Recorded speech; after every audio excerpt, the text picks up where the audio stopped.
Hello, everyone. Good evening, good morning, wherever you might be. I would like to say a warm welcome to all of you who are joining us this evening. I am İpek Cem Taha, the Director of Columbia Global Centers in Istanbul. Today, we are delighted to host the third in a series of Emerging Scholars webinars.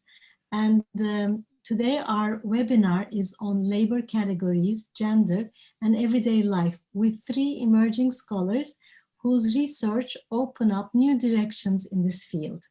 Thank you for joining us. Before we start, I would like to say that as the Columbia Global Centers Istanbul, we are honored to bring this new webinar series, Voices of Emerging Scholars, to you under the leadership of Professor Zeynep Çelik, a distinguished professor of Ottoman and Middle Eastern history and architecture at New Jersey Institute of Technology and an adjunct professor of history at Columbia University. Professor Çelik has contributed to the area of Ottoman and Middle Eastern studies with her outstanding achievements and a long list of scholarly publications. Perhaps I should also mention that she has a new book out, Europe Knows Nothing About the Orient, a Critical Discourse, which is forthcoming from Koç University Press very soon on April 1st. And I would like to take this opportunity to also invite you to an upcoming event on her new book with Animate on March 24th. We are also honored to host Professor Ayşe Buğra with us today, who continues to inspire us all with her wisdom and knowledge and reminds us the importance of hope in such difficult times. We believe in the importance of creating ongoing scholarly conversations on a global scale, and we cannot wait to hear more about the research of our guest speakers today. Let me leave the word to Professor Zeynep Çelik to introduce you our panelists and today's program. Thank you very much. Thank you, İpek Hanım. And let me also welcome you all to our third webinar. This one is on labor. We will discuss categories, gender, and everyday life as they pertain to labor. For their valuable help and support, I'm grateful to İpek Cem Taha, the director of the Columbia Center in Istanbul, to Merve Tezcanlı İspahani, academic programs coordinator, and to Seden Gürlek, the program officer. My thanks also go to the three participants, brilliant and diligent young scholars, especially for sticking to our iron preparation procedures in such good humor.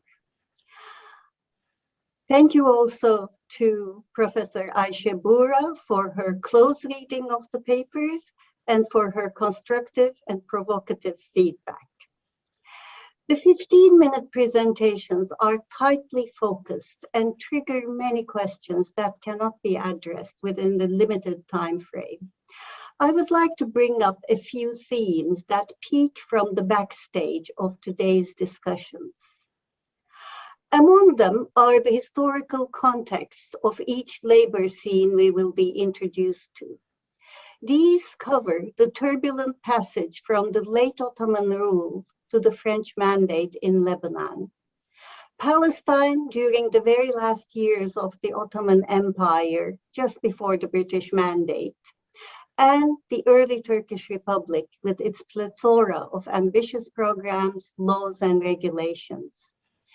Behind all of them, we can detect the projects of Ottoman modernity in the form of infrastructure projects, for example, specifically the Beirut port and the Hijaz Railroad, as well as industrialization ventures in the case of a textile factory with its origins in the late 19th century.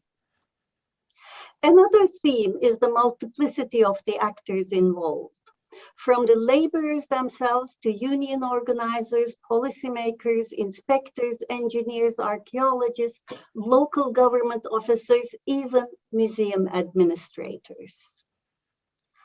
A third issue, which we will discuss in some detail, is the muddled category of the worker. and how gender further complicates this category. As you can tell from their titles, Sarah Irving and Betül Atasoy's papers deal directly with women workers. Women also appear in Garey Ellis's paper in an unlikely corner. Parallel to what we witnessed in the first two webinars, here too, the papers open new venues in terms of their methodologies and their sources, the sources they use. In her quest to deconstruct the term worker, Ellis Garey delves into an understudied communist literature from the 1920s and the 1930s. Sarah Irving reads the archaeological records closely and often against the grain to cast light on women workers in an archaeological dig.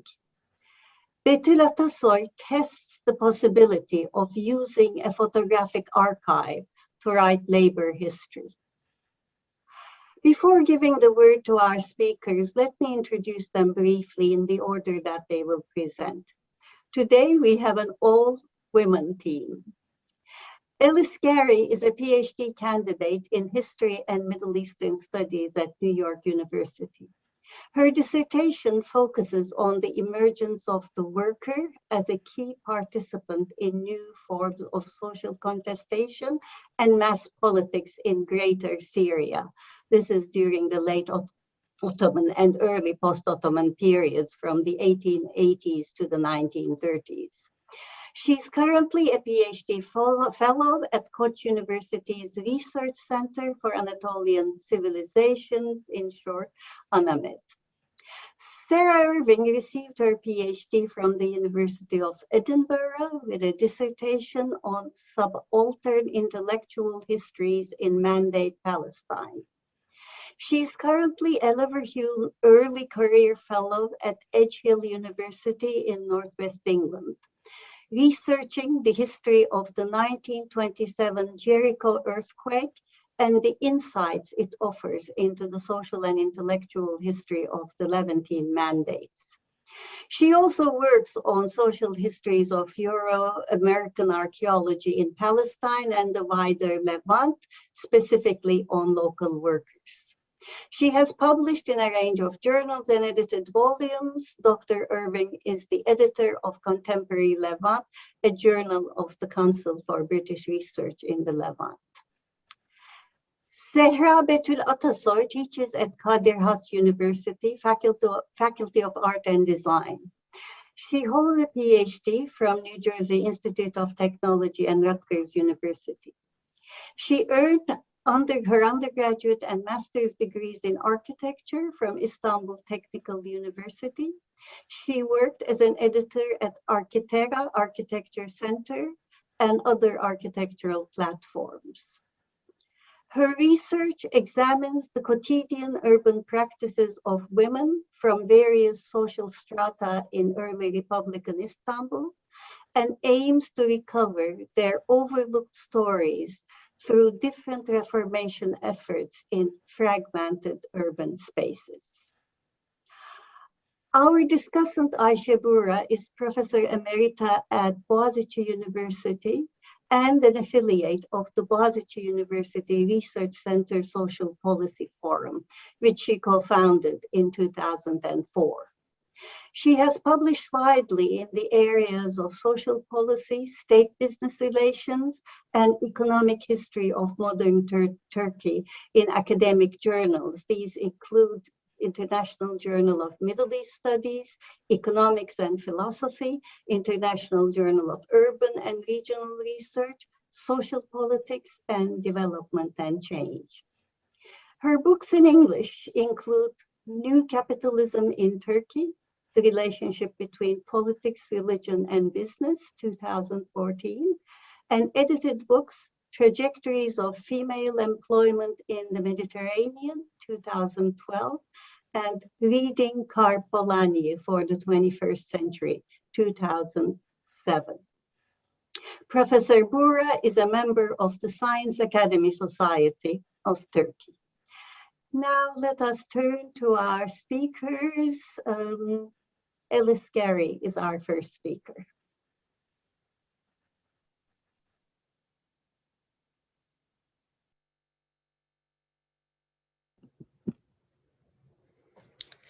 How do historical actors define and advance their understanding of a particular social category? Today, I will examine the writings of Fouad Chemali, a tobacco worker and labor activist who co-founded Lebanon's first Communist Party in 1924, and analyze his approach to the category worker in the first few decades of the 20th century. Chemali wrote and translated prolifically after his expulsion from the party in 1936 on his experiences related to work, labor organizing, and radical politics.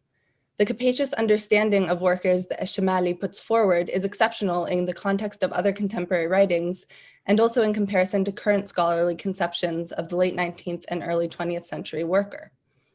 I suggest that his expansive understanding was an intentional political move intended to encourage the formation of a self-consciously constituted working class.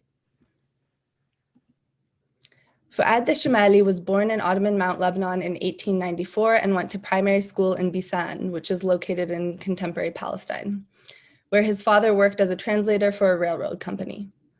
When his father died around the year 1910, Chemali and his family moved to Cairo in search of work. By the age of 16, Chemali had worked in cigarette factories in both Cairo and Alexandria. Cigarette workers in these two cities were among the first groups to actively and consistently mobilize. Chemali was thus quickly exposed to labor organizing in Egypt. While strike activity was for the most part quelled during World War I, Chemali was a key organizer in the growing labor movement in Alexandria by the time of the nationalist revolution against British occupation in 1919, which increasingly asserted itself through waves of work stoppages and general strikes.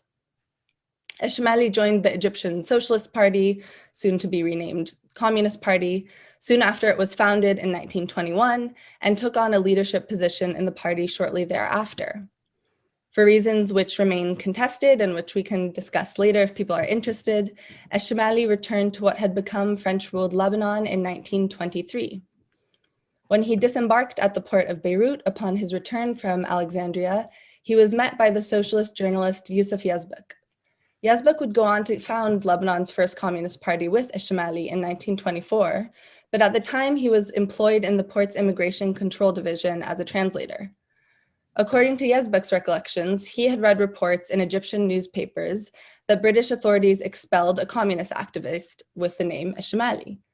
So when the ship's captain told him that, quote, "There's an expelled Bolshevik with us, and the English authorities insisted that we monitor him while we traveled," end quote, Yazbek was prepared to pull Chemali aside to discuss the possibility of founding a communist organization, or at the very least, developing a relationship.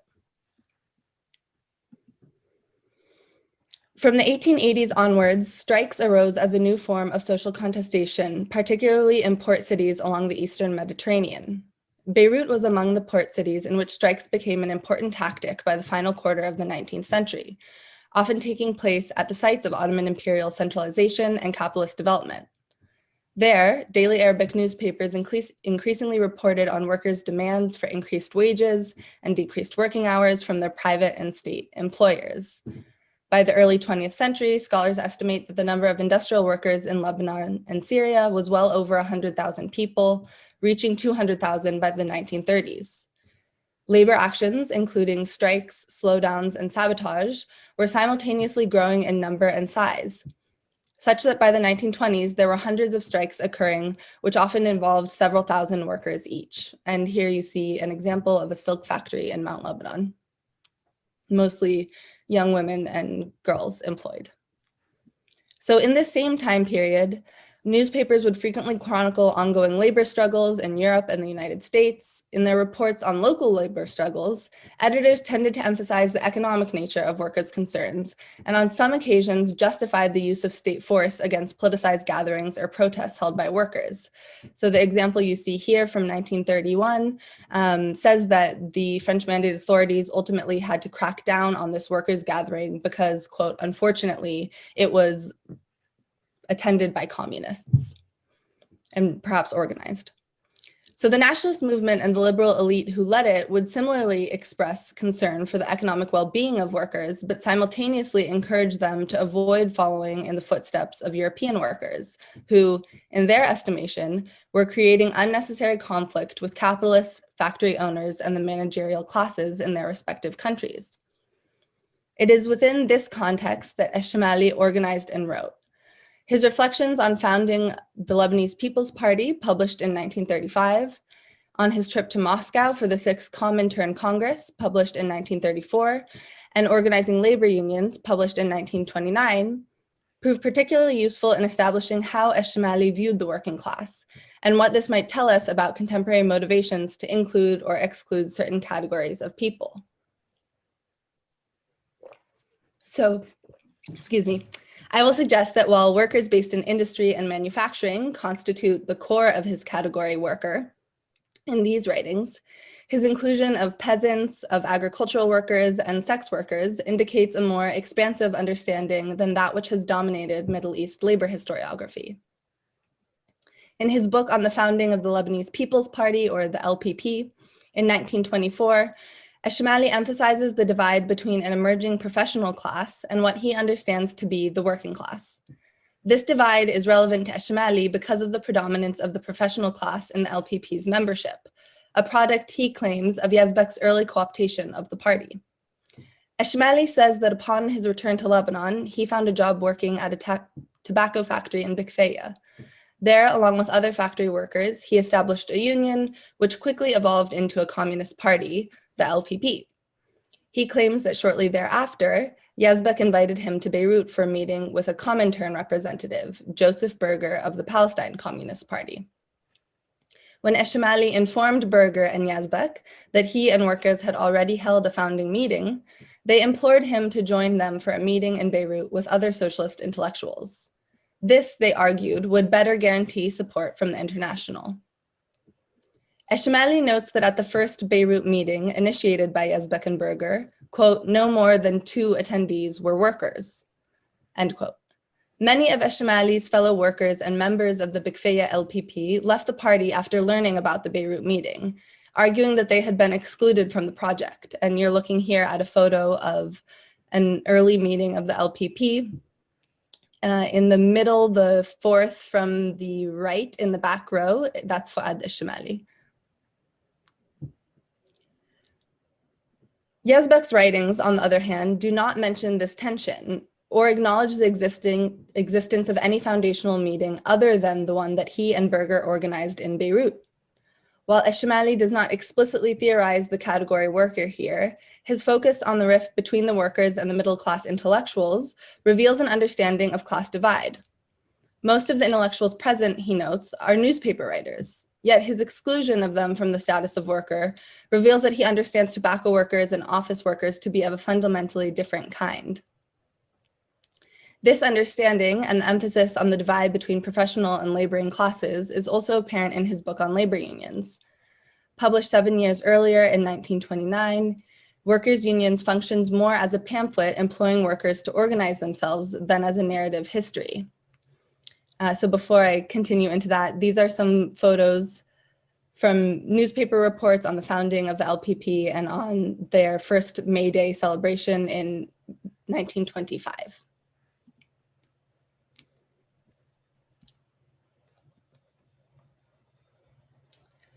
So workers' unions, as I was saying, functions more as a pamphlet employing workers to organize themselves than as narrative history.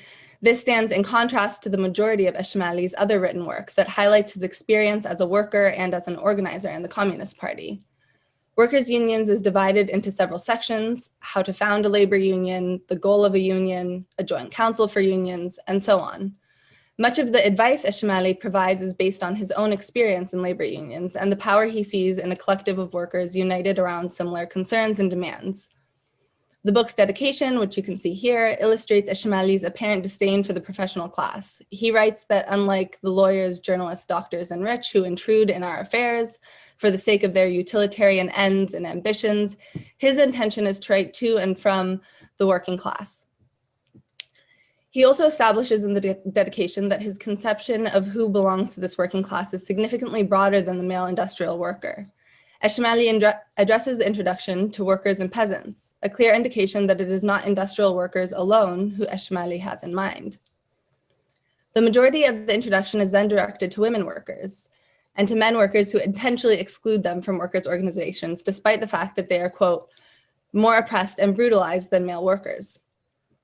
Eshmali writes, "Those of you, female workers, who are opposed say, how do you want women and girls to sit in union and party meetings when you know that custom and tradition in our nation prohibits our mixing with men, and that our participation in labor unions and organizations is not the solution as it is in advanced countries," end quote.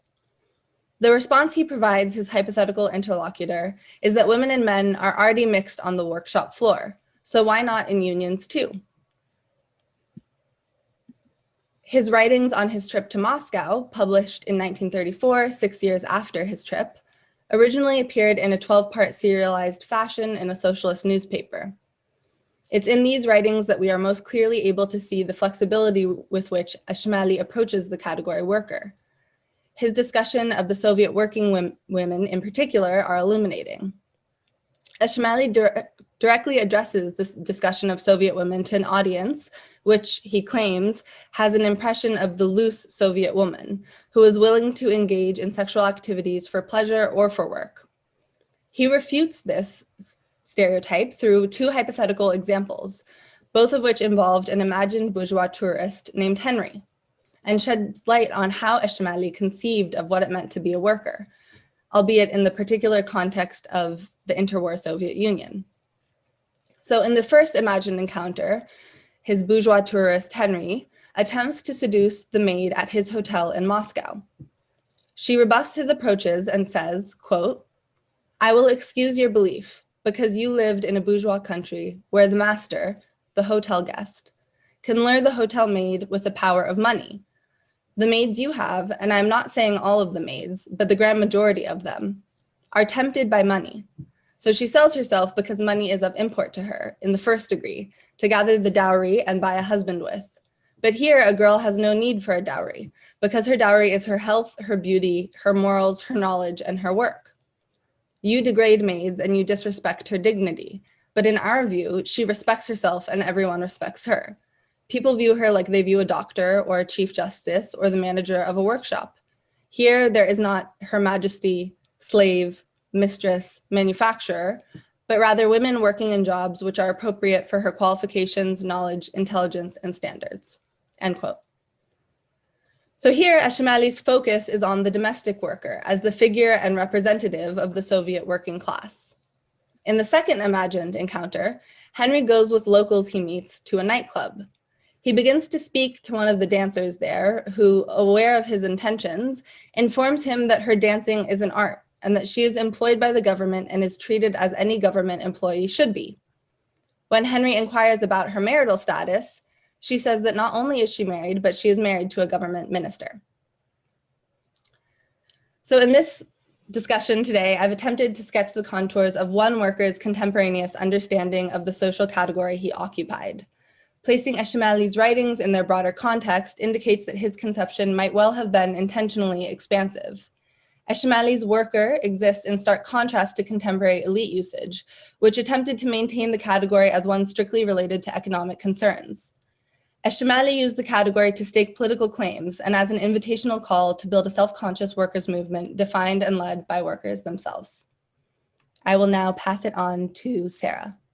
Okay, so starting with the map there so that we have an idea of where I'm talking about. So Bet Shemesh is Ain Shams, just west of Jerusalem. This shows women workers, and you can particularly see the procession of them carrying the baskets of spoil there, and also sieving for fines amongst the spoil itself, although this is not at Ain Shams. And as far as we know, women didn't perform this other task at Ain Shams, they only did the spoil movement. According to Mackenzie, however, women complicated labour relations on the site. He claimed that they caused small-scale rifts and feuds and formed work cliques with their male relatives who were reluctant to push their wives, daughters, sisters, or cousins to work harder. Mackenzie's solution was to replace his female employees with wheelbarrows. He started to plot the removal of women labourers in May, when he wrote that, "I am going to see whether it may not be possible to find some barrows at Jaffa to take their place," and reported by July 1912 that Barrows were introduced as an innovation to take the place of female labour, and it was found that one able-bodied youth with barrow was able to accomplish the work of 4 women. Another advantage was that we could be more independent of local conditions of labour, which are often unfavourable in the Valley of Sorek. A fortnight later, he informed his backers at the PEF that through the switch from women to wheelbarrows, he had cut his workforce, and thus his bills, at Ain Shams from 90 to 30 people, and reiterated the benefits of these measures. More efficient labour via reduced social interaction and increased movement of spoil, and, which he repeats in several letters, which suggests he found it very important, independence of the fluctuating labour supply, to which this excavation seems to have been especially prone. It was normal on excavations for people to leave during harvest or Ramadan, but there seem to have been particular problems at Ain Shams. The history of archaeology has been, and to some extent still is, dominated by studies of dead white men, often with a side order of religious mysticism or Indiana Jones adventure. But the records of excavations taking place in late Ottoman Palestine also have the potential to yield valuable insights into a notoriously difficult to study subject, namely the lives of rural village women. As shown by Mackenzie's comments, these archives need to be read against the grain, filtered through an awareness of Orientalism, racism, and misogyny. But with these caveats in mind, such records can yield material which disrupts both the Orientalist imagery of rural scenes straight from the Bible and the idealized and timeless peasant woman of Palestinian nationalist iconography. The archives concerned are variable. Sometimes information can be gleaned from published material when excavation directors such as Mackenzie or his predecessors at the PEF describe the situations of their digs prior to setting out the details of finds. More detail is often to be found in letters describing daily life on site. Frederick Bliss, born in Lebanon to American missionaries and one of Mackenzie's predecessors, spoke fluent regional Arabic and took an active, if paternalistic, interest in the lives of his workers, while his successors wrote more about problems with their employees and the rates of pay, with adult men at the top of the scale, the pay scale, and women and children often receiving only half as much. Only Bliss mentions the name of significant numbers of workers. The records from the Harvard Semitic Museum excavation at Sebastian in Nablus, meanwhile, include less narrative description of life on site, but do preserve pay records with the names of labourers or occasionally the head of a household who receives the family's pay and the amount they receive. And both of these images, whether it's the one in Arabic or the one written in English, include a number of female names. When Duncan Mackenzie complained about labour supply at Ain Shams, he was partly referring to interruptions which affected all excavations, when workers would stop coming during the harvest or during Ramadan. However, a letter to Sir Charles Watson from the summer before the wheelbarrow experiment provides detail of a more specific local problem. Mackenzie reported somewhat petulantly that, and I quote, "On one occasion, all our women vanished one fine day as if by magic. The reason was that they were able, or supposed themselves able, to earn 2 bishliks a day instead of our 1 by gathering pebbles for the railway. Then again, the Jewish distillery of Oreganum spirit at Artuf every now and then draws away the women to collect the plant from which the spirit is distilled. Here again, they are able to earn 2 or more bishliks according to the amount they are able to gather. All this taken together makes the possibilities of labour fluctuate in the most capricious and unforeseen manner." This short passage yields a substantial amount of information. First, that the women of the village of Artuf were carrying out manual labour, not just for the PEF excavations, but also collecting stones for building and or repairs on the Jaffa to Jerusalem railway line, and that they were also gathering wild herbs for processing by the distillery at Artuf. Unpacking this information reveals much about the village and the fortunes of its occupants over the half-century before Mackenzie complained about the consistency of their labour. The villagers of Artuf had lost most of their lands to the Ottoman state in the 1860s when these were confiscated in lieu of unpaid tax bills. The lands were initially sold to the Spanish consul in Jerusalem, who sold them on to a British Protestant missionary society dedicated to returning the Jewish people to the Holy Land to speed the second coming of Christ. They turned the land into an agricultural colony, excuse me, for destitute Jewish refugees from European pogroms, whom they collected from the streets of Jerusalem. Unfamiliar with the land, however, the new occupants failed to make European farming methods work, so they left, and the villagers took to farming the land again, although in the eyes of the Ottoman and later Mandate authorities, they were squatters. In the 1890s, however, the land was sold again, this time to Bulgarian Sephardic Jews with Ottoman citizenship. Despite a legal dispute over the ownership of the land, which extended well into the Mandate period, the villagers of Artuf and the Bulgarian colonists at Hatuf seem to have coexisted fairly amicably for 2 decades by the time Mackenzie arrived at Ain Shams. According to various sources, including Ahad Ham's accounts of his travels in Palestine, the village and the colony shared machinery and tools, and Zionist visitors to Hatuf noted, often disapprovingly, that the colonists spoke Arabic and dressed and cooked like their village neighbours. As we see from Mackenzie's complaints, the women of Artuf also provided occasional labour for the colonists, collecting wild herbs for distillation and export, probably the za'atar or wild thyme, which has become so emblematic now of Palestinian cuisine. Other sources state that Hatuf employed women from the village to collect flowers for pressing to sell for cards and other decorative objects. When the women of Artuf didn't turn up to work at Ain Shams, therefore, they were not being capricious or vanishing as if by magic, as Mackenzie puts it. They were making informed choices based on long experience of paid labour. The excavations, whilst providing consistent paid work for months at a time, were time limited. They lasted a few years at most.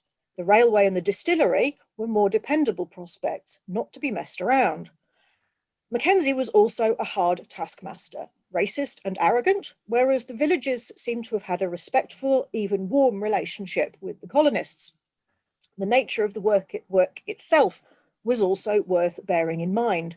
The archaeological labour was hard physical work, monotonous and potentially risky. We can see in this image that it involved a lot of quite crowded walking up and down narrow boards above quite deep excavations and walking out along the spoil heaps.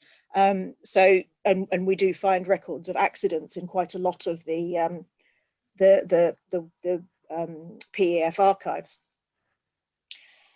We might imagine collecting pebbles for the railway to be similar work to the archaeological sites, albeit better paid. Picking herbs or flowers sounds bucolic and was perhaps less physically demanding, but involved walking long distances, bending and kneeling, and perhaps skill and knowledge to find and identify the correct types of plants. Perhaps, though, it also allowed free social time without the presence of overseers or male relatives.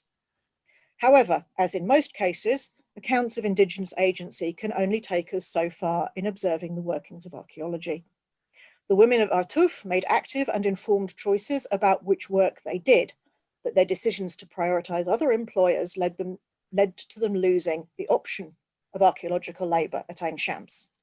Mackenzie's experiment with wheelbarrows instead of women labourers emerged partly from his resentment at being vulnerable to the decisions of Indigenous women.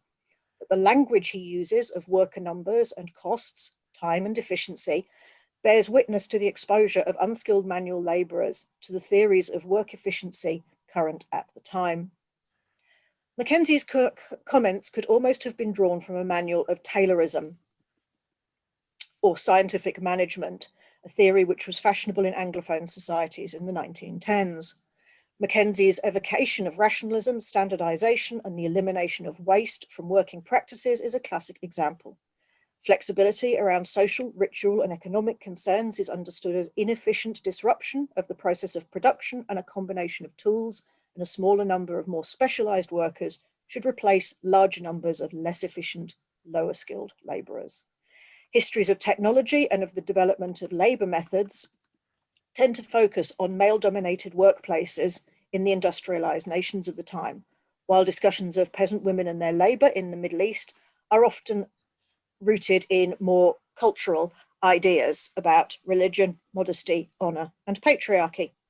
But the women workers on PEF sites, paid around half the rate of their male colleagues, also fit Taylorism's classification of mass, low-skilled labor to be stripped out in the name of efficiency and replaced with a combination of technology and smaller numbers of better paid, better trained men. The women of Atuf, already entangled within relations of export and infrastructure via the distillery and the railway, are thus also seen to be impacted by new workplace ideologies spreading across the globe. And now I hand on to Betül Atasoy.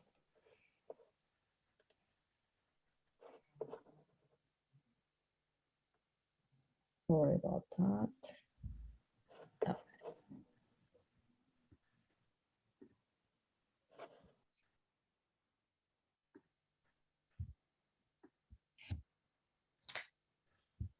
Sümerbank Defterdar Textile Factory, still known as Fesane, was one of the industrial establishments in which women had a high employment rate in the early Republican period.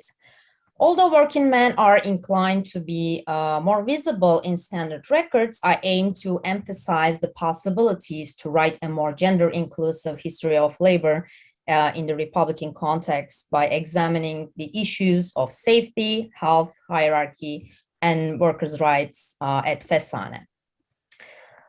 Fesane was one of the factories that were taken over by the new state. In 1937, it was handed over to Sümerbank, a state enterprise, which was assigned to conduct the drive-in industrialization as well as to administer the labor force problems. Subsequently, the factory was renamed as Sümerbank Defterdar Textile Factory. During the period of my examination, the factory not only manufactured fabric and clothing, but also produced spare parts and machines to be distributed to various establishments of Sümerbank. It remains a challenge to decipher in which departments women were employed using official government documents. The Sümerbank inspection reports, which are located at the Presidency's State Archives, include statistics and comments on the work conditions and the body of laborers, but they're either ambiguous or gender blind. However, using other alternative sources that have not been utilized in the existing literature provides insights about where female workers were present and what types of tasks they performed. Thus, the photographs in the Taha Toros archive offer an invaluable opportunity to visualize everyday life in the building scale. In general, the photographs reveal details of the various stages of production and departments in which women were employed, the physical aspects of the spaces, and the hierarchy of work on the shop floor.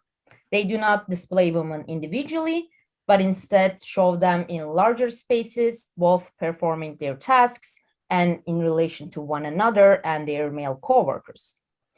I hope to contribute to the Republican labor historiography from a different perspective by opening an uncommon window into the methodology through employing primarily visual evidence along with textual documentation.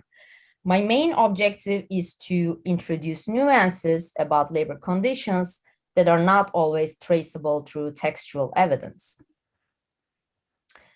When examining the spatial organization of the factory, one can observe that the social and medical facilities were situated in close proximity to the factory entrance, whereas the main production halls were at the center and to the northwest. The storage units and the warehouses were mostly located on the periphery of the complex. Although the narrative I provide might give the impression that the factory functioned smoothly, it can be noticed from the floor plan that the departments were not placed in the order of the operation. Hence, the factory lacked a fully efficient production scheme in terms of its spatial organization. This could be related to the expansion of the range of products. Additionally, because the factory was inherited from the Ottoman state, the technological advancements and new needs possibly had to be adjusted within the current complex. Spinning, weaving, and finishing were the main departments in the operation of a textile factory. Even though the ratio of female machine operators tends to be lower, the newspaper articles of Cumhuriyet from the 1930s and the 1940s covering occupational accidents implied that both sexes worked with textile machines. Furthermore, the visual documentation suggests that female workers were employed in both wet and dry processing along with their male co-workers. It should be noted that spatial organization and technology not only affected female workers, but also their fellow male laborers. The insufficiency in hygiene, spatial organization, and technology were integral parts of the criticism in reports prepared by the Sümerbank inspectors in the early 1940s. The Defterya textile factory was found to be unhygienic. This included not only the manufacturing spaces, bathrooms, and changing rooms, but also the medical facilities were considered unsatisfactory. The factory also lacked order and discipline. Referring to all the industrial facilities within Sümerbank, the report stated that improving the lighting systems could prevent work-related accidents, especially during the night shifts and in the narrow and compact workshop floors that have deficient daylight. An additional concern of the examiners was the lack of proper heating, ventilation, and air conditioning systems. Although the reports did not specifically indicate the conditions of each department in the factory, it can be argued that the photographs are in line with the inspector's observations. I have opted for a straightforward strategy and followed the workflow to analyze the labor conditions. Women seem to be primarily employed in wet processing in the spinning department. After the dirty raw wool was separated according to type and quality, it was washed, dyed, dried, and sent to the clean raw wool storage.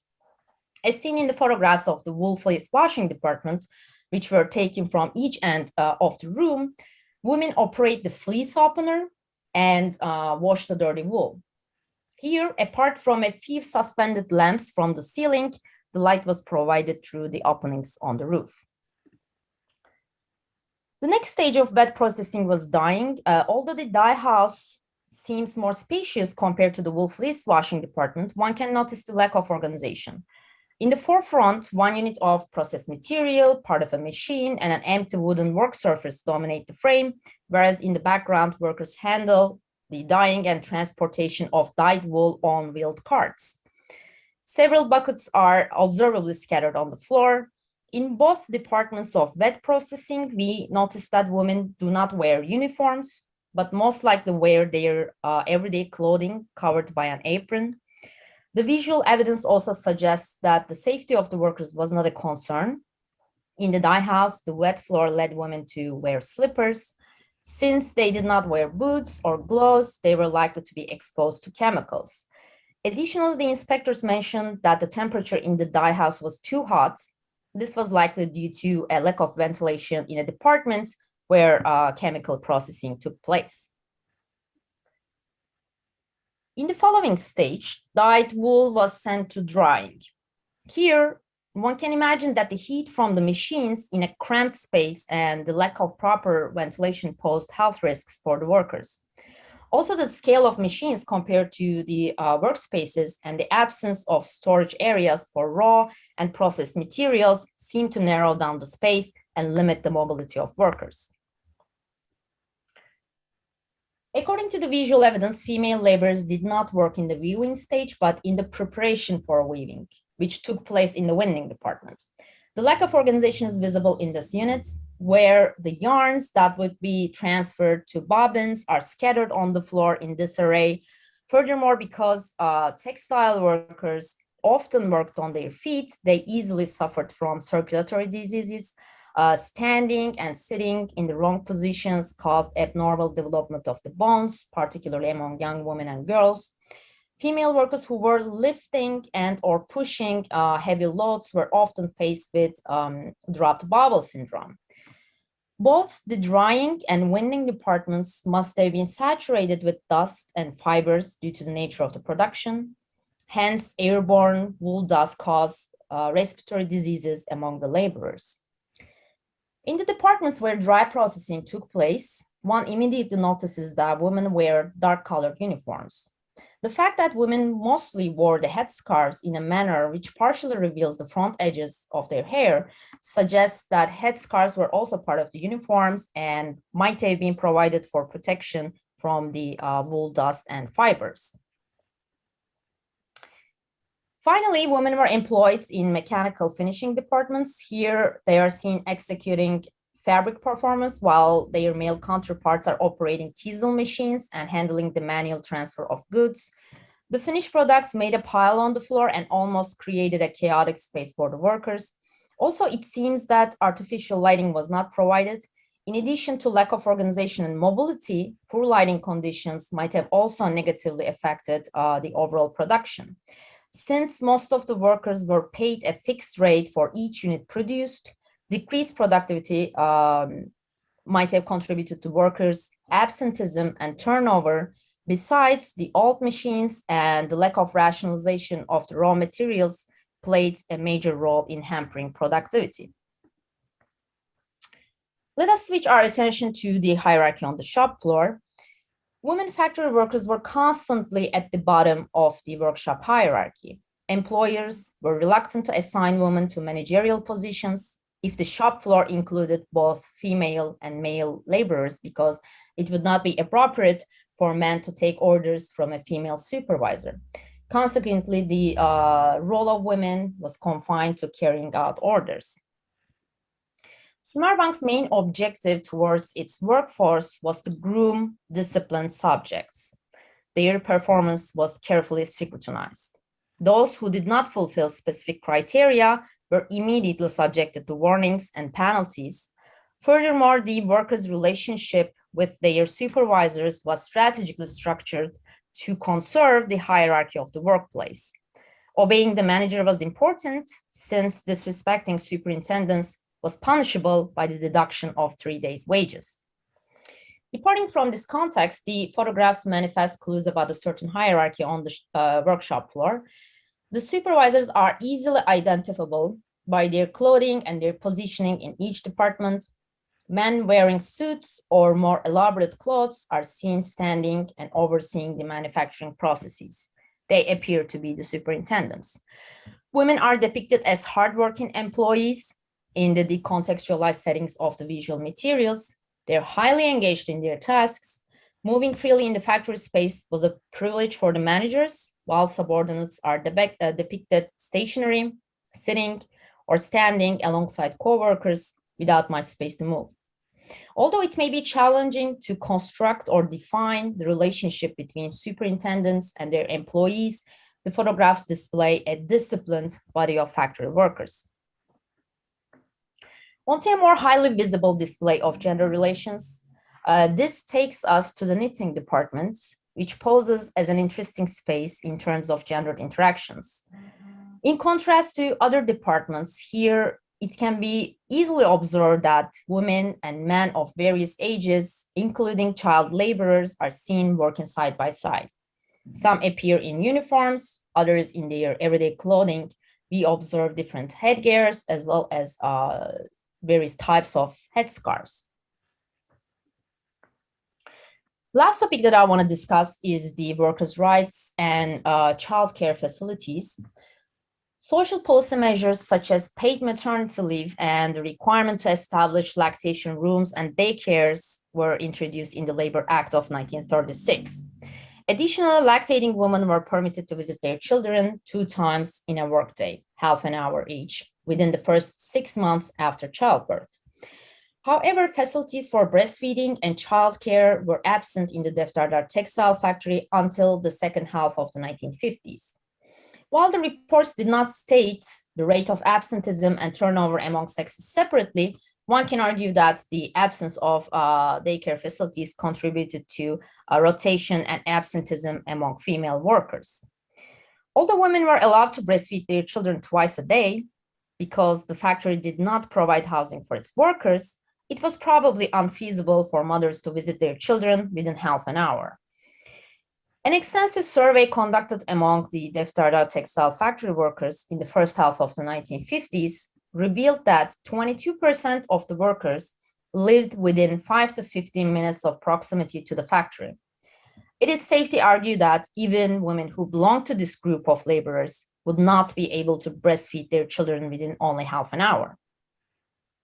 So for those women who did not have a support network, such as relatives, neighbors, or friends to leave their children with during work hours, or for the ones that resided far from the factory, their only solution would be quitting their jobs, being absent regularly, or taking the risk of leaving their children unattended. Indeed, establishing a daycare was highly recommended by the Sümerbank inspectors to prevent child mortality, and they observed that even very young children were staying alone in rented rooms, sometimes sick and in a miserable manner. To conclude, while the textual evidence might obscure women in the narrative, visual documentation creates a multitude of historical interpretations where women are undoubtedly visible. Although it might never be possible to recover the actual flow of daily life, the visual sources nevertheless offer a great opportunity to reconstruct a more gender-inclusive narrative. This paper attempts to demonstrate how triangulating the available gender-neutral or male-oriented information in the state-led documents and newspaper articles with the visuals provides a closer insight relating to the experiences of female workers. There are certainly other questions remaining related to women and labor, topics such as wages for women in different fields of work and in comparison to their male co-workers, the position of women in the organizational structure of work, women's presence and representation in the efforts of unionization and the political parties, and the hiring criteria, to name a few. For my monograph project, I'm deepening my research by analyzing other aspects, including the aforementioned areas related to women and labor in the Republican period.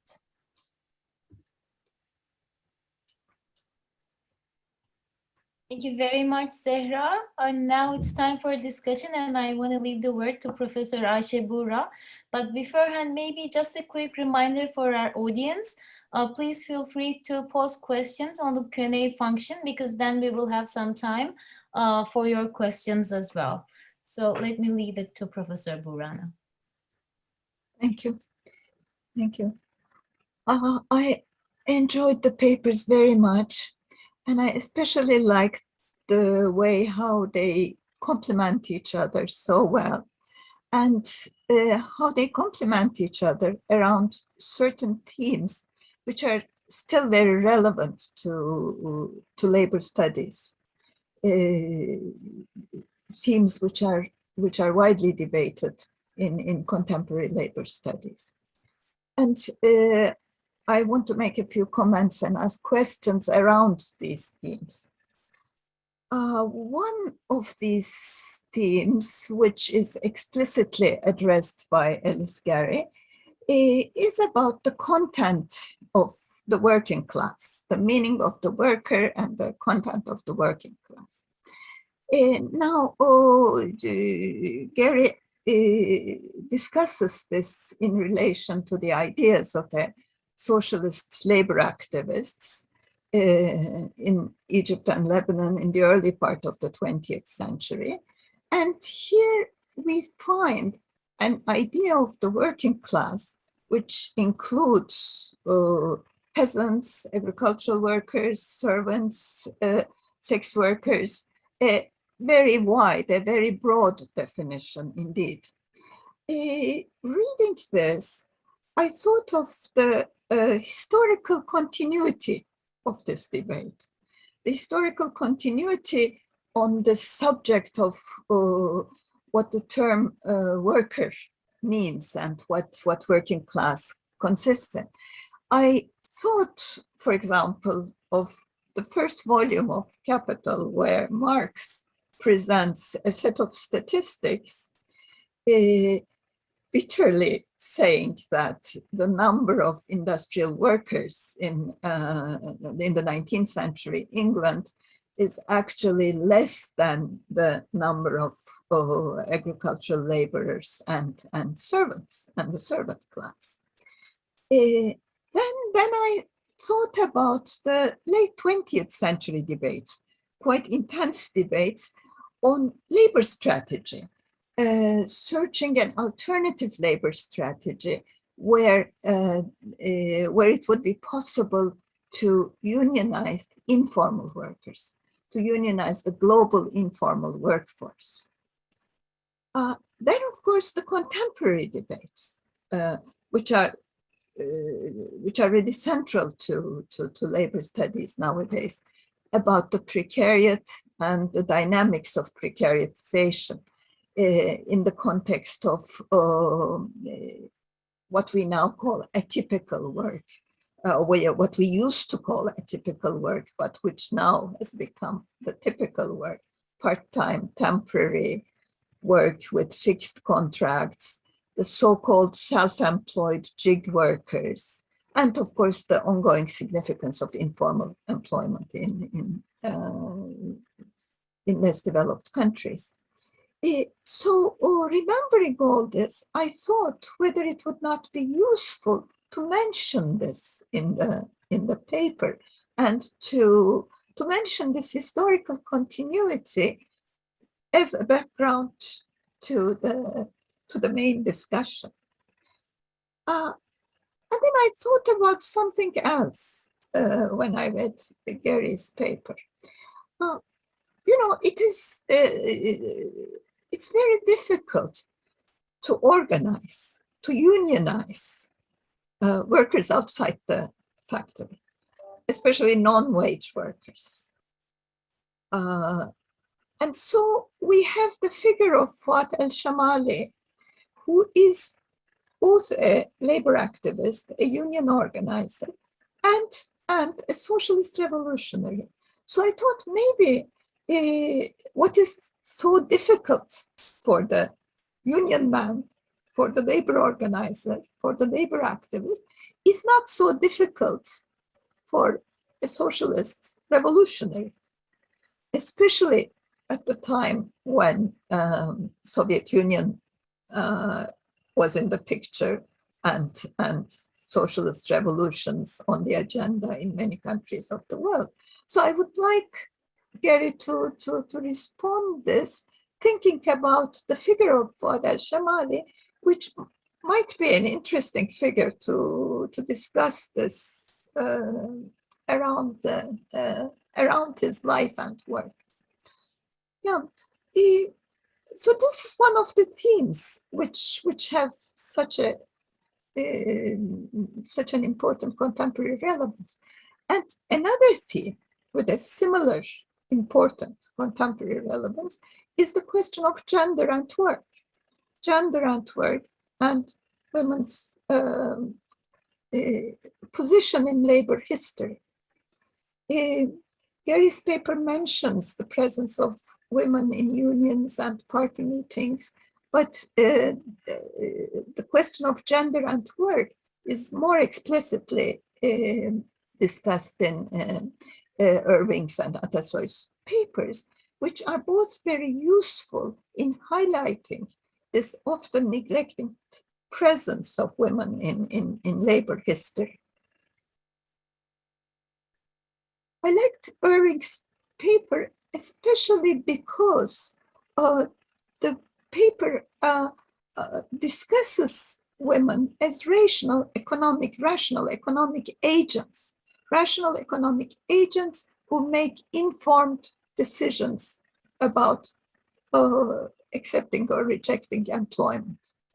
This is a very welcome point, because there is a tendency, not only in Orientalist approaches to Middle Eastern women, but in gender studies in general, to neglect this rational decision making by women in employment decisions.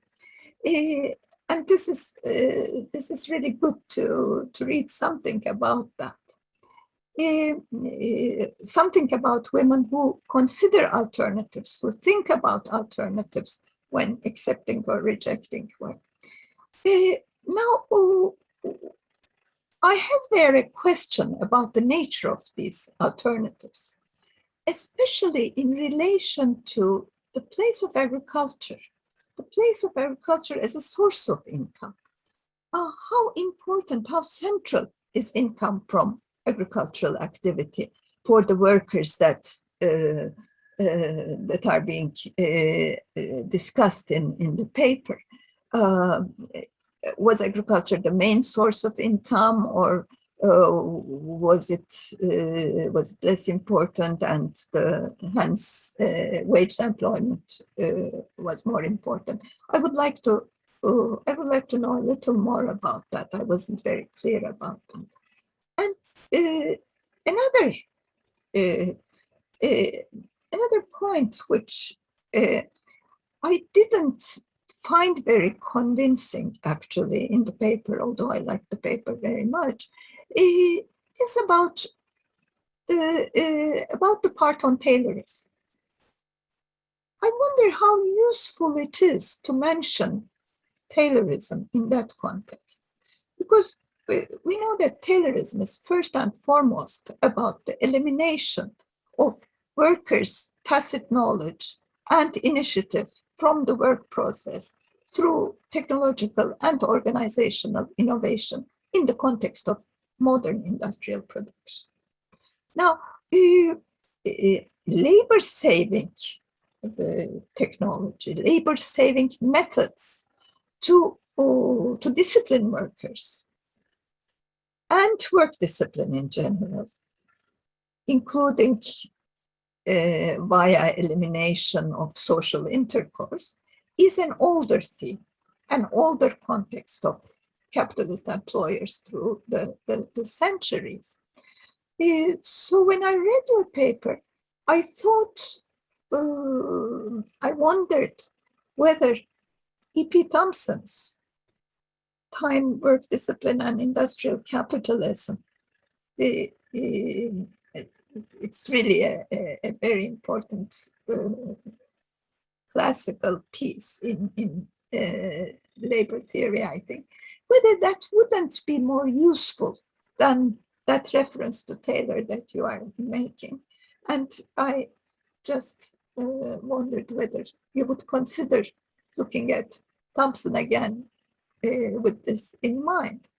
And of course, Thompson's essay, Time, Work, Discipline, and Industrial Capitalism, is also quite relevant to Atasoy's paper. Atasoy's paper too, and it might be interesting to look at it from that angle too. But about Atasoy's paper, I liked her use of visual material along with textual documentation very much. And I wish social scientists use that kind of material more extensively in their studies. That would make really a difference. Now, the question of gender and work is very clearly addressed in that paper, and especially bringing in the question of childcare is so interesting in the context of contemporary debates on work-family reconciliation, and it's a little sad to see how similar problems continue to affect female labor force participation and make life very difficult for women workers. When I read the paper, I wondered who these women were. It might be an unfair question to ask because the material has its limits, but one still wonders who these women are, who these women were, because non-agricultural female employment is still so low in Turkey. It has always been very low, and it is still very low. In a country where the rate of female employment has been has been so low, one of course wonders about those women who are in employment, especially those who were in employment in that period under study. I thought about the place of immigrant labor, for example. I thought about the presence of those women who came to Turkey during the exchange of populations with Greece in the 1920s.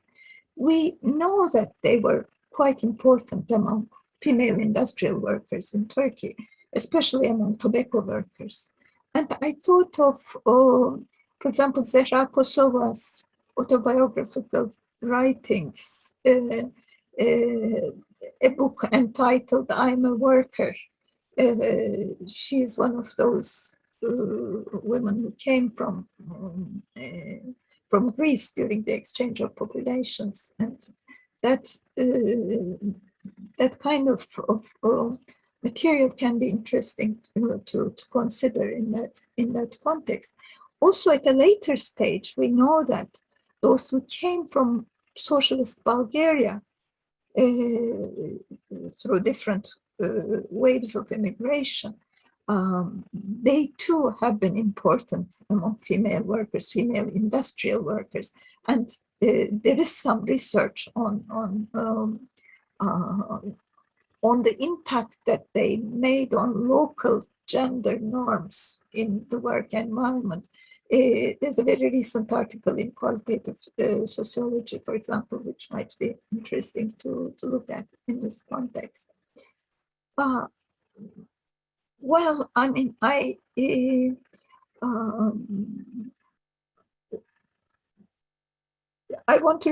keep repeating that I enjoyed the papers, and it is true.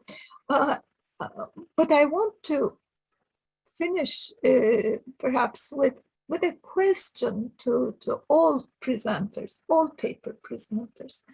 What I would like to know, or what I think would be useful for the reader to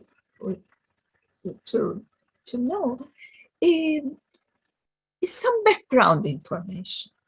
Some background information about the world of labor in the contexts that you're discussing.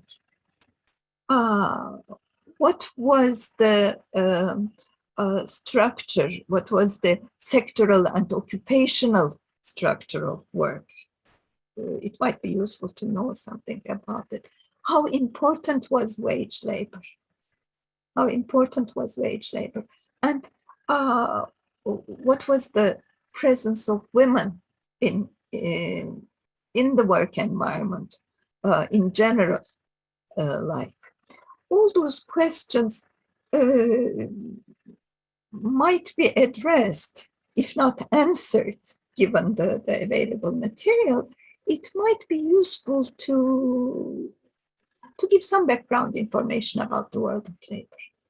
And that is the main comment that I want to make to all the presenters. And thank you very much for your interesting presentations. Thank you.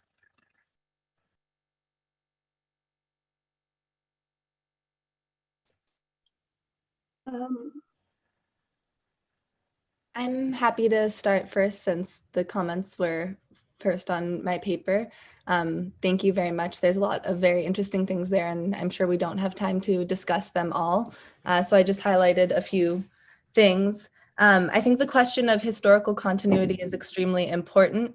This question of who is a worker and how do we define this category and who gets to define this category isn't just a theoretical concern, but it's also one that has material consequences up until the present. So if we think about the North American context, of course, there are things like Prop 22 in California, which classifies certain gig economy like Uber and Lyft drivers as contractors as opposed to employees.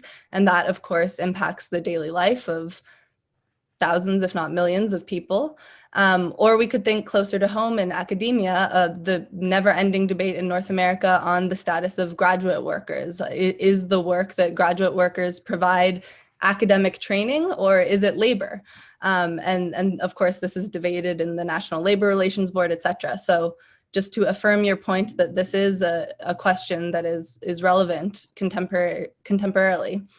On the question of Eshemali being both a labor organizer and a communist and how this might impact his understanding of the category, I think it's a very insightful comment, and depending on which source we're talking about, his approach is slightly different. So for instance, in his writings on his trip to Moscow, he has an extended conversation with a doctor, a medical doctor, on working conditions for doctors in that period. And one of the things that Eshemali comments on, or rather the doctor he's talking to does, is how the training process and really the opportunity for people to become doctors in the Soviet Union has radically changed since the 1917 revolution, and how beforehand you could never consider a doctor a worker, really. They were all the sons of the bourgeoisie, in the words of this doctor. But since the revolution, the opportunity for joining the ranks of medical doctors has expanded greatly, and it's also become a government position. And so this impacts how he views the position as either a worker or a member of some other class. So I think you do see that in the writings where he is acting as a communist, the definition can be more expansive. And when he's talking as a labor organizer, he will more explicitly say workers from my class, indicating that there are other people in the room who are not from his class, for instance. Yeah, I think those are a few comments that I had in response to your, I'll let other people have time, and if we have extra time, I can comment on the other ones. So I assume we're just going to take these in the order that we spoke in and that Ayşe commented in. So, so yes, firstly, the question of agriculture as a source of income. And I think this also touches on what you were saying about kind of the general context in which this particular set of workers, this particular set of laborers exists. So for the majority of similar villages, agriculture would be the main area of work. The point with the village of Artuf is that because they lose most of their land in this tax issue several decades before, they no longer have olive trees or fields or the village's own land to produce, which means that kind of village labor, agricultural labor that would normally be the center of, be at the core of work, is removed to at least some extent from them. That literally, when the village loses its land, they are left with just the sort of small area around the village houses themselves and a few of the trees, and all of the rest of the lands are sold and passed on to this. By the time that Mackenzie is there, this Bulgarian Sephardic Jewish colony. So in some ways, these women are quite unusual in the amount of wage labor that they are doing. On the other hand, the fact that most of the other big rural excavations that happen in this period also use women's labor as well as men's does seem to suggest that when an opportunity comes for waged labor, people take it. And whether that is because they're under pressure to pay taxes in cash rather than in kind, whether it's because it opens up other opportunities for them in terms of expenditure. I think there's different situations in different villages, but the women in this particular village, yes, they are probably also, this isn't recorded in any of the sources that I've so far found, but they may well also be acting as waged labor for other agricultural producers, whether some of them are maybe going down off of the Jerusalem hills to the plains and working in the citrus industry, whether they're doing olive picking and things like this.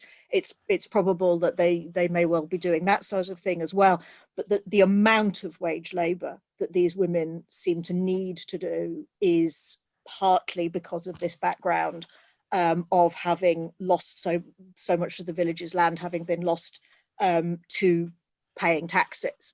So yes, that's kind of the wider context when it comes to agricultural labor. In terms of Taylorism, absolutely, I get the point that there is a much longer history of disciplining and this kind of thing, and obviously Thompson is one of the kind of main people to go back to for this.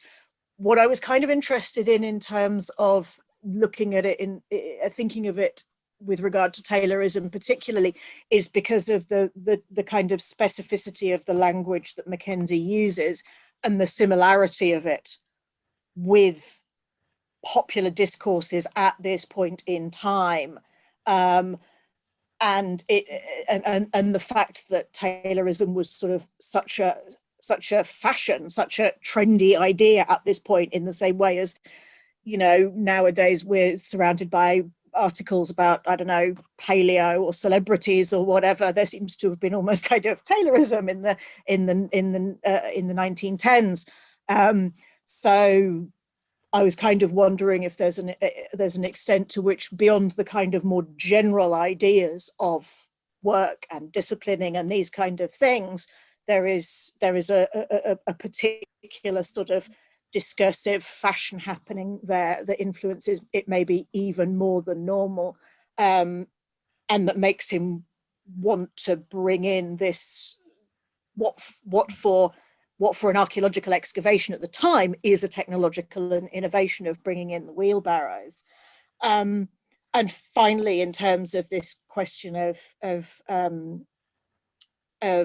Indigenous women as rational economic agents who are making active decisions, I think this is, in terms of the wider project that this comes out of, that's one of the most important things that I wanted to think about. And this is also to some extent kind of inspired by things like Kim Wagner and Ricardo Roque's volume on reading colonial sources to find agency, because I think rural working women are one of those kind of populations where if you sort of go to Spivak or whatever, they are the subaltern, where how do we find a voice? You know, can she speak? Well, yes, she can, but how can we hear her? And if there aren't documents that actually record her voice, which as far as I've managed to trace so far there aren't, it's this process of working out at least what some of those rationalities and activities and decision-making processes might have been. So that's kind of very much the sort of core point of what I'm trying to do with the project. So thank you. Thank you so much, Professor Buğra, for your comments and suggestions. First, I want to start with the conditions. The conditions differed from factory to factory in terms of childcare facilities. For example, I have also looked at Cibali Tobacco Factory in my research, and as you know, tobacco is also one of the sectors that traditionally employed women. There are similarities in terms of labor conditions, but the major difference is the presence of a daycare at Cibali. So a daycare was established at the end of the 1920s. This should be, though, because approximately 70% of the workers there were women. Whereas in Fesane, around 20-25% of laborers were women. So, of course, having a daycare allowed women to balance their identities as working mothers. They could visit their children during work hours. But as I've shown at Fesane, many workers of public and private enterprises were not as fortunate as the ones at Cibali.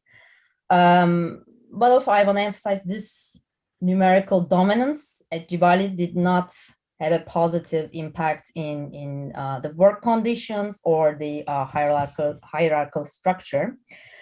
So for the question of who were those women, maybe we could have concrete information on who these women were if the archives were intact.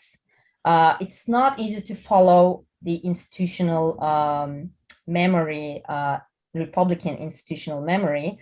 For example, again, one relevant example would be the archives of the Cibali tobacco factory.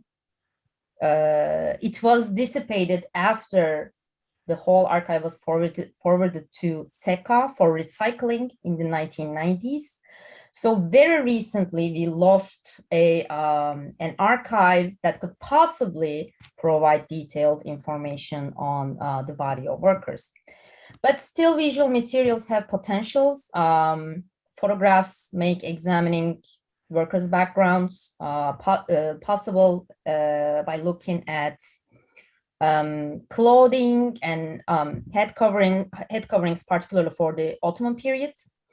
For example, Gülhan Balsoy has worked on a set of photographs that were taken at the turn of the 20th century at Cibali again, and she analyzed workers' backgrounds, at least their religious backgrounds, by looking at the head coverings or lack thereof.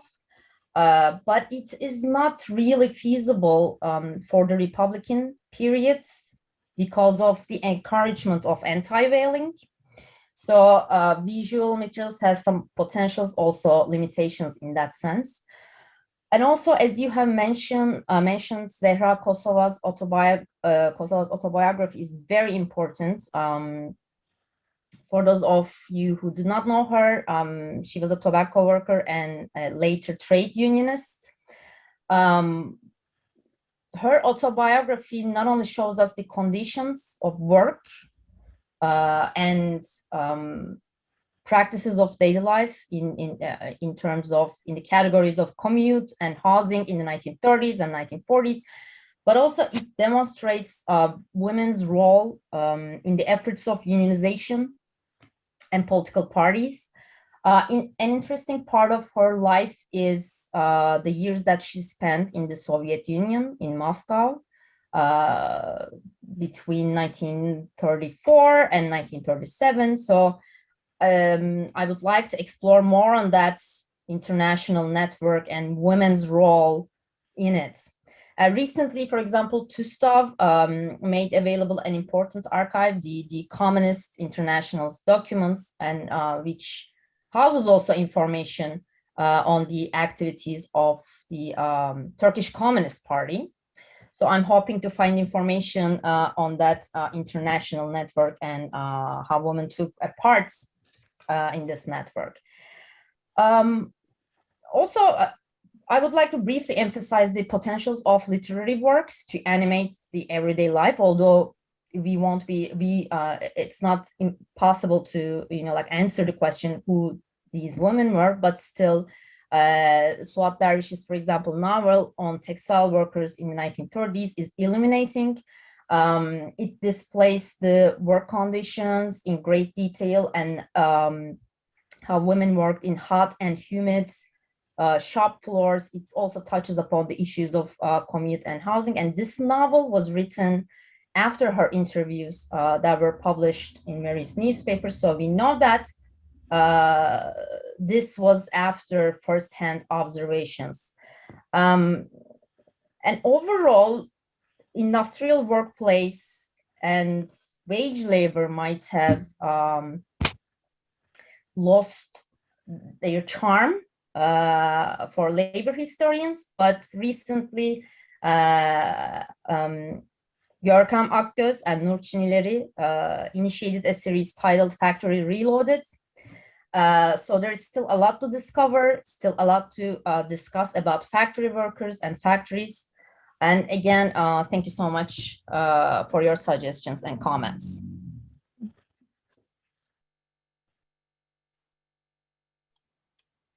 Thank you.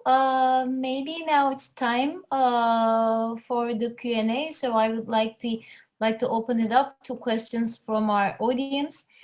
So I'll be reading the questions to you. First question is by Safa Dinçer. It's a question for Ellis. Thank you very much for your presentation. I wondered which fraction of socialism Fuad al-Shamali belongs to. We see the same definition of worker in the early days of Spain's anarcho-syndicalist CNT. So do you think narrowing the worker to body labor is a viable approach when considered the grand scheme of labor union movement? Yeah, thank you. It's a really good and interesting question. So there is not a straight answer to which fraction of socialism or communism that Fuad al-Shamali belonged to. I can tell you at a more general level that most all of the founding members of the Lebanese People's Party admittedly described in their memoirs that there was no one among us who had read Marx. So they emphasized that they were not familiar with what we might think of foundational texts to Marxism and communism, although perhaps more his co-founder Yazbek than al-Shamali. We can glean certain things from kind of his trajectory within the party. So as I said, he was the representative for the Lebanese People's Party to the 6th Comintern in Moscow in 1928. And as many of you might be familiar, this is as the Comintern is becoming increasingly Stalinist into the 1930s. And by I'm going to get the date wrong, but by 1936, I believe he is, maybe slightly earlier, Fuad al-Shamali is expelled from the Lebanese Communist Party as it is becoming increasingly Stalinist. So I can tell you that he does not belong to that tradition and is likely expelled because of that. And his experience seems to be really founded in his experience as a worker, especially in Egypt, in the early days of the Egyptian Communist Party. And then as for the second part of the question, if the question is, do I think narrowing the category worker to body labor is a viable approach? I do not, personally. I think his definition, as Professor Buğra's comments kind of pointed to, is very dependent on the goals he's trying to achieve. So I think we can see his definition partially as a reaction to the very quickly changing work conditions of the early 20th century. So from it being mostly agricultural labor to increasingly factory labor, and kind of changes in even how the professional classes are organized.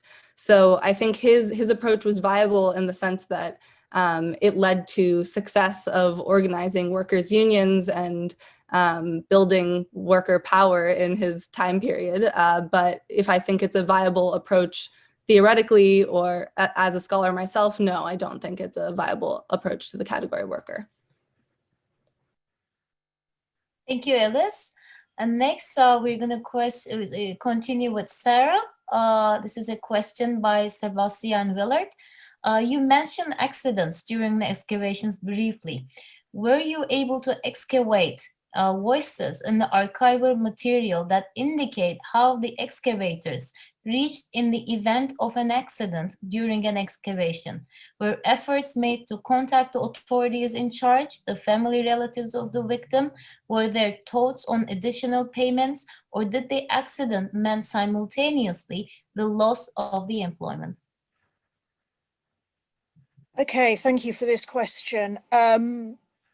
Yes, there are certainly more detailed accounts of accidents reasonably regularly in the archival material. Generally speaking, although I don't remember any of them being fatal. In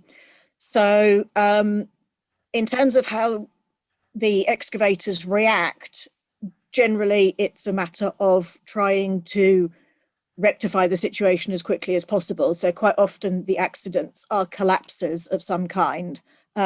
So when they're digging into tells, the sides of diggings coming down, or particularly in Jerusalem, there was a lot of tunneling involved in PEF, particularly excavations. So they're building tunnels and putting in wooden struts to hold them up. So very often it's a matter initially of digging them out. Certainly in the writings that we see, there's often kind of these very happy kind of responses of, but fortunately, you know, nobody was seriously hurt or whatever. In terms of contacting relatives or family, generally speaking, the employees on a dig are all from the same village. A lot of them, we know from the accounts of what's going on, are related to one another, or they know each other. So there isn't, it doesn't seem generally in terms of the laborers that they are coming any distance. The one exception with this is sometimes the actual supervisors, the more senior, but also Arab workers. Certainly at the beginning of the PEF digs, so in the first couple of years after 1890, there are some supervisors brought by Flinders Petrie from Egypt, because Egypt has a much longer history at this point in time of local archaeological labor.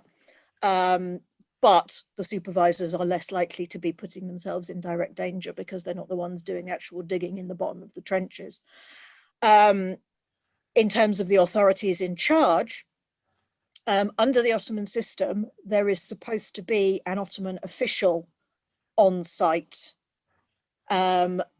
keeping and overseeing the activities. There was quite a long and challenging process that European organizations had to go through to get a license to dig, and then they had to have an official who was their sort of authority point of contact, and at least sometimes they came and lived on site. They camped alongside the European or American director of the dig, and were sort of there as the top kind of echelon of the hierarchy on site.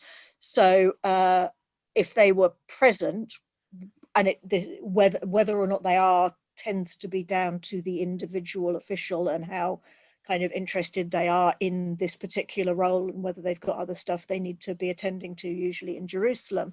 But the authorities will know that this has happened because they are present on the site to know about it.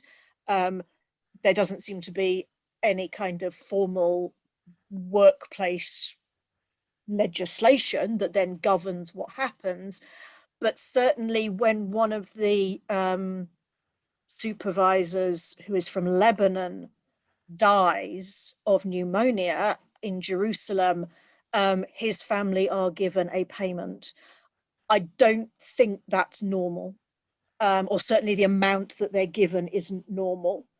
It's because Frederick Bliss was part of the kind of American Lebanese, sort of American aristocracy of missionaries who were based in Lebanon and who set up AUB and this kind of thing. And this particular supervisor has worked with them. He's a Protestant convert and he's worked with them for a long time. So there's a lot of personal concern for his family's well-being.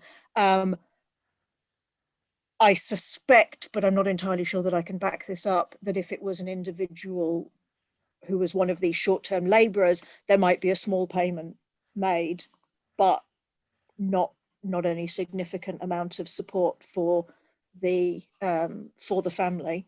I think, you know, the general tenor of the archives is that these are very much treated as short-term manual laborers, for whom there isn't any great sense of responsibility, except in the case of Bliss, because he does have quite a sort of personal interest, but certainly not amongst the other archaeologists. Thank you, Sarah. Maybe we should continue with two questions for Zehra, Betül, Atasoy. First question is from Hıfziye Zincir. What was the ratio at that time in Fesane of women's workers between men? And a question by Suzan Beyazıt. She's asking about the design section of Sümerbank. In terms of the ratio of female workers, it was consistently 1/5. It was around 20 to 22% in general from the 1930s until the 1960s. In terms of the design section, so we have two floors of floor plans of Fesane. One is from the 1930s, provided by Küçükerman, Önder Küçükerman, and the second is from the 1960s, after Fesane was burned, part of it was burned, and then that part was rebuilt. But both of them does not have a design department within the factory. But in the floor plan of the 1930s, there are some undefined rooms, undefined spaces. Also, there is one space named as by Nazım factory. So was there a factory within the factory? There are some questions about the floor plan from the 1930s. So I do not want to mislead, but there are studies on the designs of Sümerbank products, but I'm not sure whether the design department was housed in the headquarters of Sümerbank in Ankara. Thank you. Another question for Ellis by Sebastian Willard. Were there any attempts to internationalize and to create a broader network directed for communist groups in Syria towards Europe, possibly efforts of outreach to European communist groups or movements or vice versa? Yes, so there were efforts, particularly to the French Communist Party, because in part because the French were the colonial power and the mandate. So at various points, depending on who was in power in France, the French mandate's own reactions to communist organizing on the ground in Lebanon would change. So for instance, the 1936 French elections, I'm having a brain freeze moment on the name of the party, but the Socialist Party, which was elected, meant that there was suddenly less repression of communist organizers in Lebanon and Syria. Yusuf Yazbek, the co-founder of the Lebanese Communist Party that I mentioned, ended up moving to France for a period and working for the French Communist Party newspaper. So there were definitely connections, particularly with the French Communist Party. And there were also connections between communist parties, South-South connections. So the question of the Palestine Communist Party is a bit complicated because the majority of the Palestine Communist Party members were Zionist settlers. And so there was a divided position on how to interact with this party. But yeah, the answer to your question is yes, all around. There were many efforts made in different directions. Thank you, Ellis. And two questions from Ayşe and Gür. The first one is for Sarah. You talked about the different wages for women. Is it possible to estimate by comparison the purchasing power of these wages? And her second question is for Betül, and also about the wages of Sümerbank female workers. So.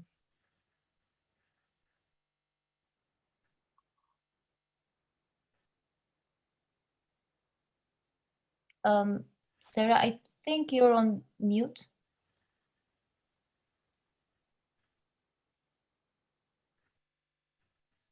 In the meantime, okay, sorry. Okay. Sorry, I had the question and answer field over my mute button, which wasn't very intelligent of me. I'm not quite sure what you mean by the comparison bit in that question. But just in terms of the different wages, the different value of the wages. So generally speaking, and different digs had different rates of pay. Women get half of what adult men get, and women get, and it's two-tier in gender. So effectively, women get what boys get, and then young girls get less than what both boys and adult women get. So adult men get the most. The amount that it tends to be expressed in the PEF literature is always referred to as bishliks, which I had a bit of trouble tracking down. And it seems to be a regional term in the Levant. Or certainly it only seems to appear in kind of Palestinian and Lebanese documents at this point in time, and that kind of region generally. And it seems to mean a 5 kurush coin. There's an estimate that Ami Ayalon gives for the end of the 19th century of 1,000 kurush roughly, as an annual, as a sort of average annual income. But I suspect when he says that that's a bit of a middle class average, because he's doing that in the context of people being able or not to subscribe to journals like Al-Muqtaf.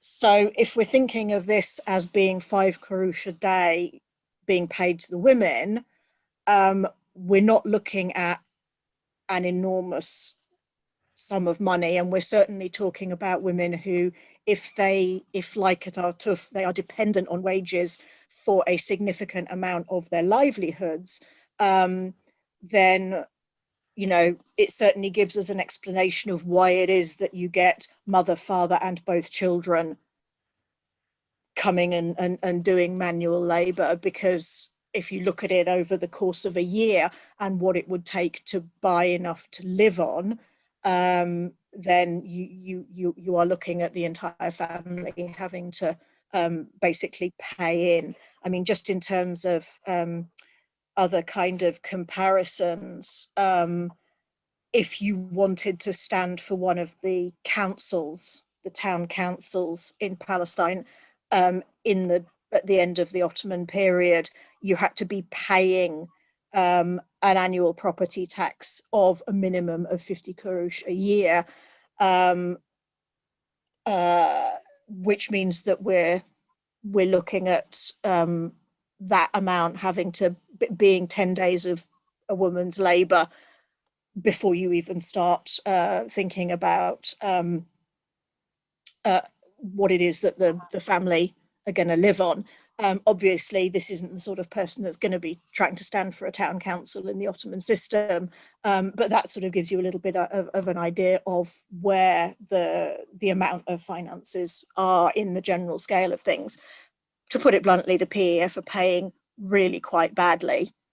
But that's why these women are going and working for the railway or for the colony at Hartov instead of the archaeologists, because they will make twice as much. But they're in a situation where this is obviously necessary. There's another one of the dig accounts talks about where the excavation is 6 kilometers away. No, sorry, 6 miles away from the village where the laborers are coming. And although the men stay on the site overnight and just kind of dig themselves a little trench to sleep in, the women are working a full day, but they are walking from the village to the site 6 miles and back again, and then I guess doing domestic duties when they get home. So, you know, it's poor wages, but there is a level of basic need in at least some of these villages for cash income. Thank you, Sarah. Zehra, would you like to take up on that as well? So for the question of wages of Sümerbank female workers, I haven't come across any statistics showing wages of male and female workers, but women definitely worked for lower wages compared to men. I can share an interesting comment of one of the inspectors in the Sümerbank inspection report. So one of the inspectors stated that Sümerbank needed to employ more women in its textile factories. So the first thing comes to mind is that they wanted to promote women's place in the labor force, right? But this was mentioned because of a very practical reason, which was to decrease the overall costs. And because women were cheap labor, the inspectors advised Sümerbank to employ more women. So they definitely, although I do not have exact numbers, they definitely worked for lower wages compared to men. Thank you, Betül. And I believe Sarah has a question for you. Right, Sarah? Just unmute. I was wondering about the political processes behind the inclusion of breastfeeding rooms and breaks for mothers in this 1930s labour legislation that you talked about. I don't know, but I would be very surprised if there was anything like that certainly in Britain. It's the kind of measure that in the 1930s, if I thought of it as happening anywhere, I would have assumed kind of maybe the Soviet Union. Certainly, I know that in this period in Britain, professional women had to retire basically if they married, and certainly if they had children. And even now in Britain, most workplaces wouldn't have a breastfeeding room or allow women to go home to breastfeed. So what's the wider discursive context in which this law happens? What are the kind of social or political assumptions and ideas that say we need to put these facilities into the law? Okay, so first of all, the factory that I presented was inherited from the Ottoman state, right? And most of the industry was concentrated in Istanbul, but with Republic, there was this promotion of industrialization, and investment was distributed to Anatolian cities as well.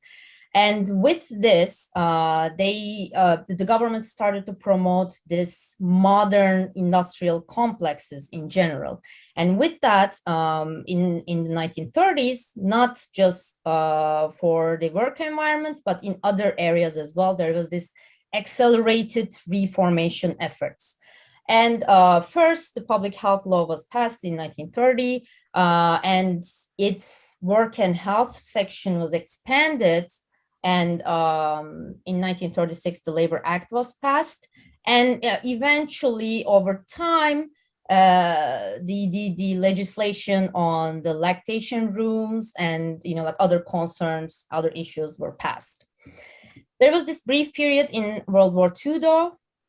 The National Protection Law suspended all these social provisions. So there was this brief period that paused whatever was happening. But in my research, I'm very much interested in what was on paper, meaning regulations and laws, and what was happening in reality. So there was this, there were great discrepancies between the regulations and the real life, basically.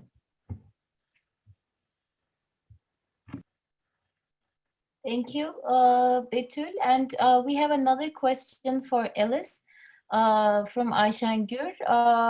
So I want to ask a question really out of topic.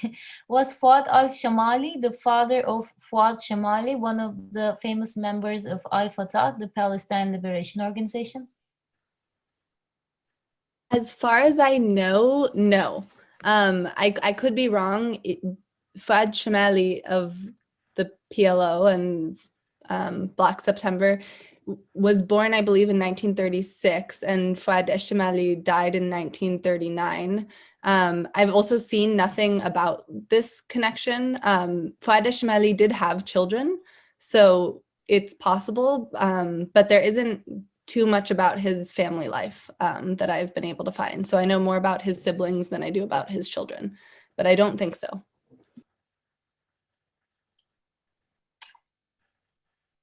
Thank you. I think this is all the questions. We went through all the questions. So maybe I should leave it to Professor Buğra and Professor Çelik if you have any comments to add or concluding remarks. Well, shall I? Please, Ayşe. Shall I just thank you again? And yeah, I'm very happy with the answers. It's well reflected, well answered, and one comment maybe to Betül, one last comment. Listening to other questions and the way you responded them, I think it would be good to include something on the Hıfzı Kanunu of 1930, because that would help to clarify a lot of issues which came up in the questions. I don't. Yeah. Thank you so much. And for my part, I would like to thank all of you again. This was a very engaging discussion, very good papers, very good discussion questions, and also the questions from the listeners were extremely useful, I think. So we look forward to seeing more of your research in the forthcoming, shall we say, days, months, years. So thank you again.